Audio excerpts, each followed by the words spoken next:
ہم ماننے والے ہیں نا اعلیٰ حضرت بریلوی کے، ہمارا تعلق ہے کبھی جماعت علی سے کبھی مہر علی سے، ہمارا ان سے تعلق ہے تو صبح شام ہماری زبان پہ رہتا ہے بالغ العلا بکمالہ کشفت دجا بجمالہ حسنت جمیع خصالہ صلو علیہ وآلہ۔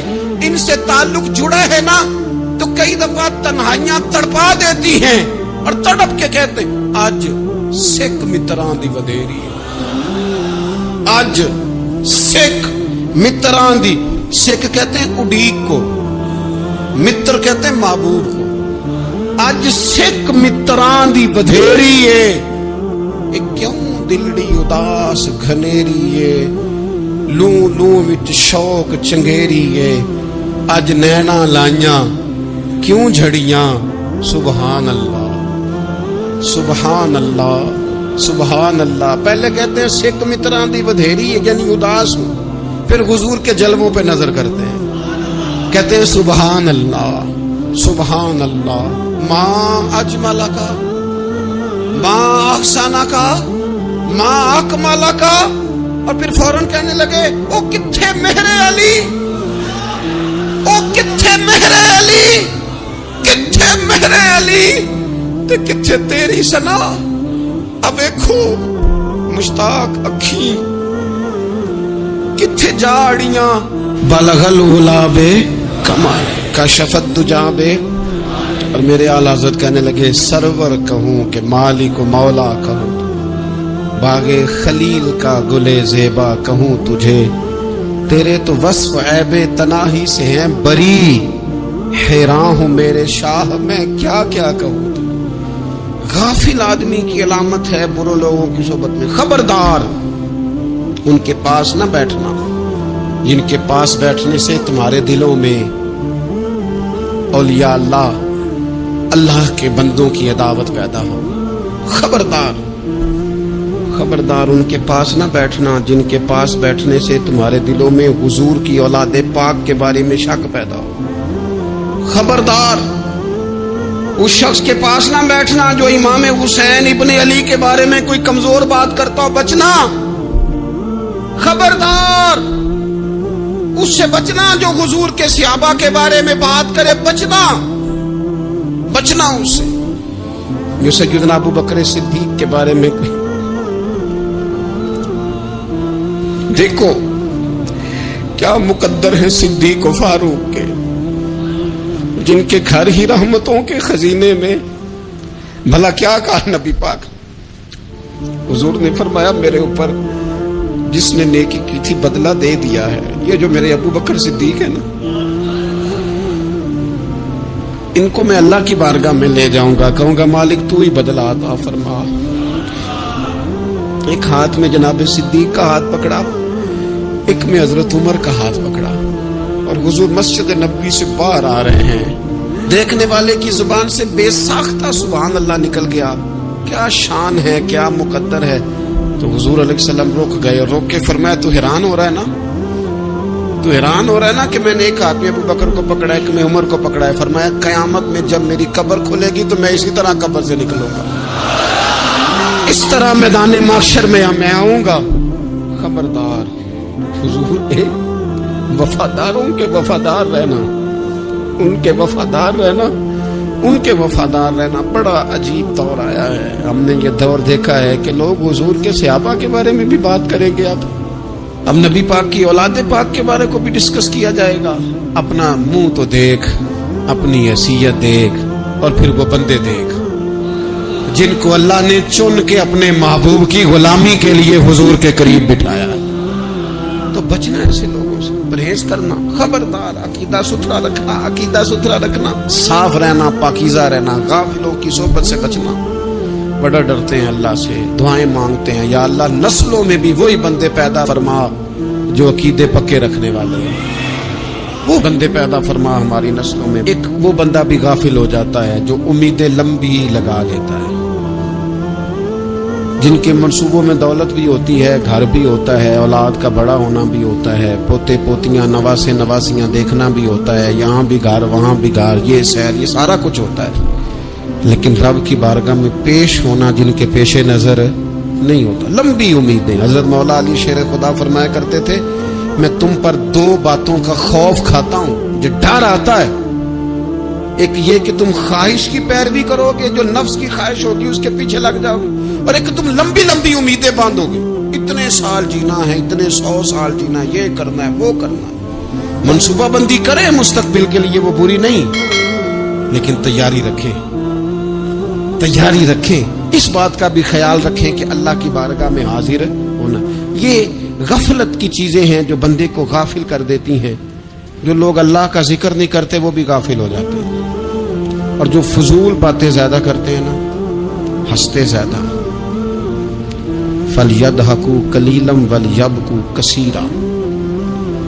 قرآن کہتا ہے زیادہ رویا کرو, کم ہنسا کرو. نبی پاک علیہ الصلوۃ والسلام سے پوچھا تھا حضرت عقبہ بن عامر نے کہ یا رسول اللہ نجات کس چیز میں ہے؟ تو نبی پاک علیہ الصلوۃ والسلام نے فرمایا ایک تو اپنی زبان قابو میں رکھو, دوسرا فرمایا اپنے گھر میں ٹھہرے رہو, تمہارا گھر تمہارے لیے کافی ہو, فضول نہ نکلو گھر سے, اور تیسرا فرمایا اپنی خطاؤں پہ رویا کرو. کثرت کلام اور فضول کلام اور بلا وجہ بندے کو غافل کرتا ہے, دل کو سخت کرتا ہے.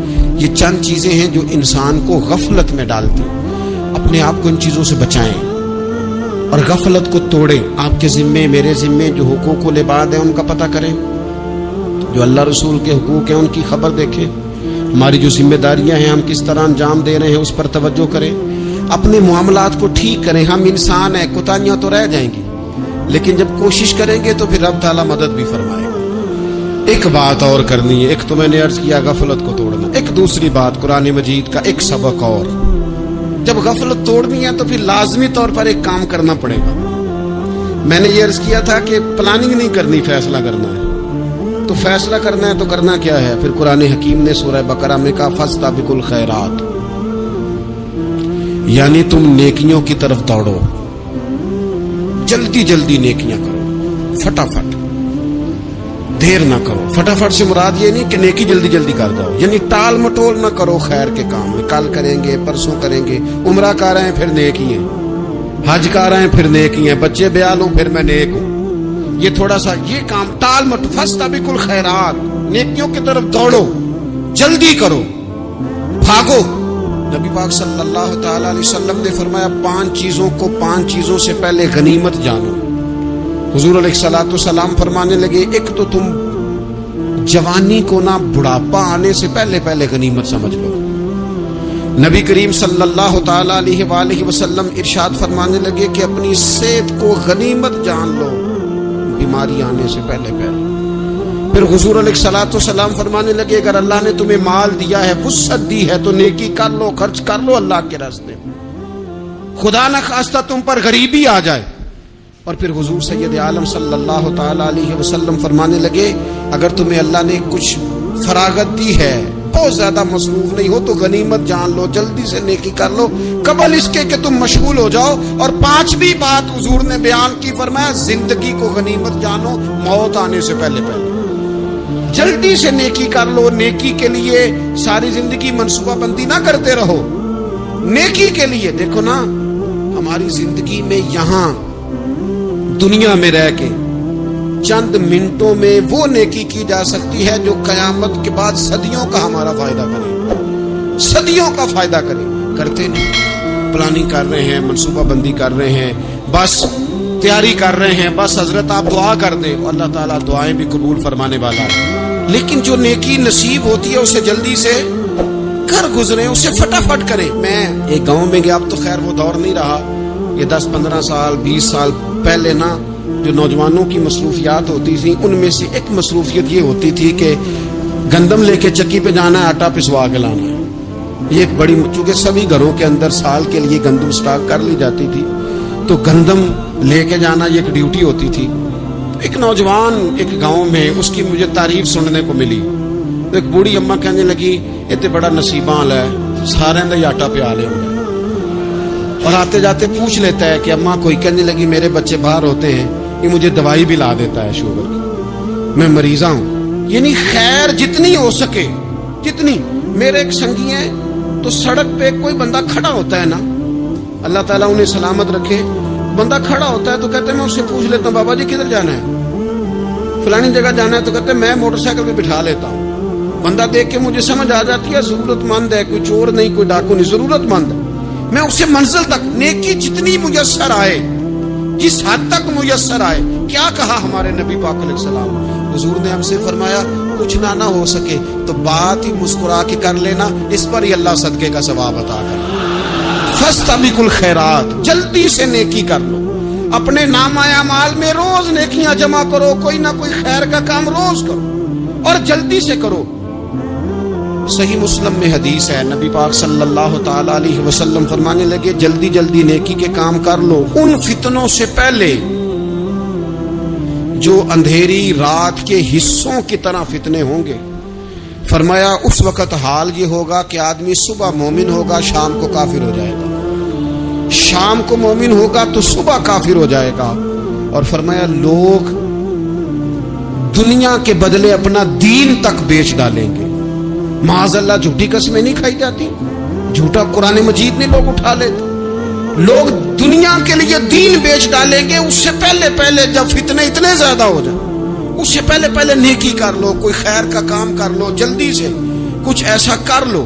حضرت عقبہ بن حارث رضی اللہ تعالیٰ عنہ فرماتے ہیں یہ دیکھیں ہمارے نبی پاک علیہ السلام کی سیرت کیا ہے, حضور کا اسوہ کیا ہے, نبی پاک علیہ السلام ہماری تربیت کس طرح کرتے. حضرت عقبہ بن حارث رضی اللہ تعالیٰ عنہ کہتے ہیں ہم نے نبی پاک علیہ السلام کے ساتھ نا عصر کی نماز پڑھی, یہ صحیح بخاری میں موجود ہے. فرماتے حضور سلام پھیرتے ہی فوراً اٹھ کے گھر تشریف لے گئے. یہ ہمارے لیے نا انوکھی بات تھی, غیر متوقع تھی, پہلے کبھی ایسا ہوا نہیں. سلام پھیرا نماز کا, حضور جلدی سے تشریف لے گئے. اب ہم حیران تھے اور حیرت انگیز طور پر حیران تھے کہ کریم اتنی جلدی تشریف لے گئے. تھوڑی دیر ہوئی حضور واپس آ گئے تو محبوب پاک علیہ السلام فرمانے لگے گھر میں نا ایک چھوٹی سی ڈلی, ایک چھوٹا سا ٹکڑا سونے کا پڑا تھا, مال آیا تھا سارا صدقہ کر دیا, وہ تھوڑا سا پڑا تھا, اچانک مجھے یاد آیا وہ تو پڑا رہ گیا. تو حضور فرمانے لگے میں نے کہا کہیں ایسا نہ ہو جائے کہ ساری رات گزر جائے اور میرے گھر میں پڑا ہی رہ جائے, میں جلدی سے جا کے اسے خیرات کر دوں. میں نے خیرات کیا پھر میں واپس آ گیا ہوں. جلدی سے نیکی, جلدی سے نیکی کر لی جائے. ہم بڑا انتظار کر رہے ہیں, بڑا لمبا ہمارا پروگرام ہے, ہمارے پاس ٹائم ہی بڑا ہے. کسی نے کان میں کہہ دیا ہے تیرے پاس بڑا وقت ہے, ابھی تو بڑی عمر پڑی ہے, ابھی تو جناب او میرے بھائی یہ لوگوں کے کہنے کی باتیں ہیں. پھر پتہ ہی نہیں چلتا حالات کس طرح کے ہو جاتے ہیں اور کیا معاملات انسان کے ساتھ درپیش ہوتے ہیں. جتنی خیر میسر آئے, جتنا بھلا میسر آئے, جتنی انسان کو توفیق ملے. میں نے بزرگوں کو دیکھا, اپنے اصحاب کو, پہلے وہ خدام سے کہتے کہ میں سونے لگا ہوں اور پابند کرتے لوگوں کو کہ فلاں وقت, بزرگوں کو میں نے دیکھا اپنے, وہ پابند کرتے لوگوں کو کہ فلاں وقت میں موجود ہوں گا, آنا, خود پابند فرماتے. اور پھر جب بیدار ہوتے نا تو سب سے پہلے خدام کو بلا کے پوچھتے کوئی مہمان تو نہیں آیا. جناب آپ نے خود ہی تو پابند فرمایا فلاں دن آنا. کہنے لگے چل یار اگر کوئی آیا تو مجھے ملا لو, میری ملاقات کرا لو. کیوں؟ اس لیے کہ دور سے آیا ہے, مجھ سے ملنے آیا, کوئی خیر کی بات سیکھنے آیا. چلو میرے نامہ اعمال میں کوئی نیکی جائے گی, کچھ نہ کچھ خیر جمع کر لی جائے, کچھ نہ کچھ ڈیوٹی کر لی جائے, کچھ کام کریں اور جلدی سے کریں. حضرت جابر ابن عبداللہ انصاری رضی اللہ تعالیٰ عنہ بیان کرتے ہیں, یہ بھی بخاری میں موجود ہے. کہتے ہیں ایک صحابی نا نبی پاک علیہ السلام کی بارگاہ میں حاضر ہوئے غزوہ احد کے موقع پر, اور حال ان کا یہ تھا کہ وہ کھجور کھا رہے تھے اور کھجور انہوں نے منہ میں رکھی ہوئی تھی. حضور کی بارگاہ میں حاضر ہوئے اور عرض کرنے لگے یا رسول اللہ صلی اللہ تعالی علیہ وسلم اگر میں شہید کر دیا جاؤں تو کہاں جاؤں گا؟ حضور فرمانے لگے جنت میں. تو کہتے انہوں نے جو کھجور منہ کے اندر تھی نا وہ انہوں نے نگلی نہیں, اندر نہیں لے گئے, اس کو باہر نکالا اور دوڑ کے آگے بڑھے اور جنگ کرنی شروع کر دی اور لڑتے لڑتے